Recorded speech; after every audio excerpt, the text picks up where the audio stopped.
এ দই এতটাই সুস্বাদু যে নঈম মিয়ার হাটের জনপ্রিয় খাবারই হলো মহিষের দুধের তৈরি টক দই। গৃহস্থের ঘরে তৈরি এই দই বিক্রি হয় খোলা হাটে বড় বড় হাঁড়িতে করে, আর ক্রেতারাও সুস্বাদু এই টক দই কিনে থাকেন খোলা ভাবেই। দইটা অনেক সুস্বাদু, দইটা অনেক ভালো। আমাদের দাদা এই মোষের দই বিক্রি করছে, আমাদের বাবাও বিক্রি করছে, এখনকার আমরাও দই বিক্রি করতেছি।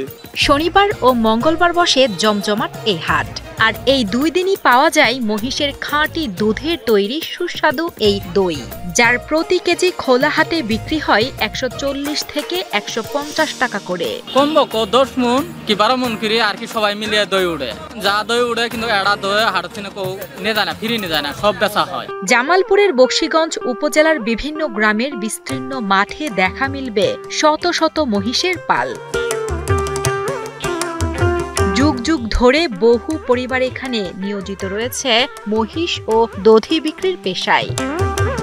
দুধের চাইতে দইয়ের দাম ভালো পাওয়ায় এই এলাকার গৃহস্থরা বংশ পরম্পরায় কৃষির পাশাপাশি গড়ে তুলেছেন মহিষের খামার। যদি আমরা একটা মহিষ কিনে 3 লাখ টাকা দিয়ে বছর শেষে আমরা প্রায় 1 লাখ টাকা দুধ বিক্রি করি, আমাদের কপাল ভালো থাকে। দুধ মহিষটা আবার মনে করেন ভরে আবার বিয়েলে পরে যে টাকা দিয়ে কিনে হচ্ছে আরো 50,000 টাকা বেশি বেচা যায়। 20 বছর ধরে মহিষ পালি, দুধ দোয়াইয়া ফোকসঙ্গে বাজারে আমরা দই বেচি।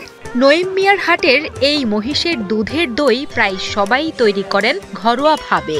গৃহস্থরা সাধারণত নিজ হাতেই ঘরোয়া ভাবেই তৈরি করেন সুস্বাদু এই টক দই। মহিষের দুধে ক্রিম বেশি থাকায় ঘনত্ব বেশি, তাই খুব সহজেই দই তৈরি করা যায়।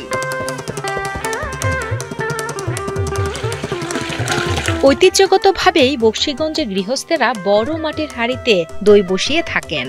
এজন্য মাটির হাঁড়ি ভালোভাবে ধুয়ে আগুনের তাপে চুলার উপরে রেখে দেওয়া হয় কিছুক্ষণ। পরে মাটির হাঁড়িতে ঢেলে দেওয়া হয় মহিষের খাঁটি দুধ। এরপর বীজ দই দিয়ে ঢেকে রাখা হয়। এতেই তৈরি হয়ে যায় ঘন মোলায়েম সুস্বাদু মহিষের দুধের দই, যা সম্পূর্ণ কেমিক্যাল মুক্ত এবং প্রাকৃতিক।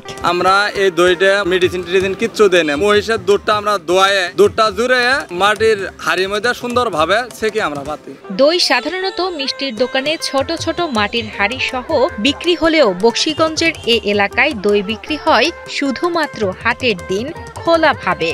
গৃহস্থেরা বাড়িতে তৈরি এসব টক দই হাটে নিয়ে আসেন খুচরা ভাবে বিক্রির জন্য। ক্রেতাদের চাহিদা অনুসারে দই হাঁড়ি থেকে হাত দিয়ে কেটে বিক্রি করেন তারা। এই দইয়ের চাহিদা এখন শুধু জামালপুরে নয়, ছড়িয়ে পড়েছে ময়মনসিংহ, শেরপুর, টাঙ্গাইল, কুড়িগ্রাম, গাইবান্ধা সহ দেশের বিভিন্ন জেলায়। সাধারণত 140 থেকে 150 টাকা কেজি দরে এই দই বিক্রি করা হলেও ঈদ কিংবা বিশেষ দিনগুলোতে দাম হয়ে যায় 200 থেকে 250 টাকা। এই বাজারে মোষের দই অত্যন্ত সুস্বাদু এবং এইখানে যে মোষের দইগুলো ওঠে, এই দইয়ের স্বাদ নিতে সারা দেশের মানুষ ছুটে আসে।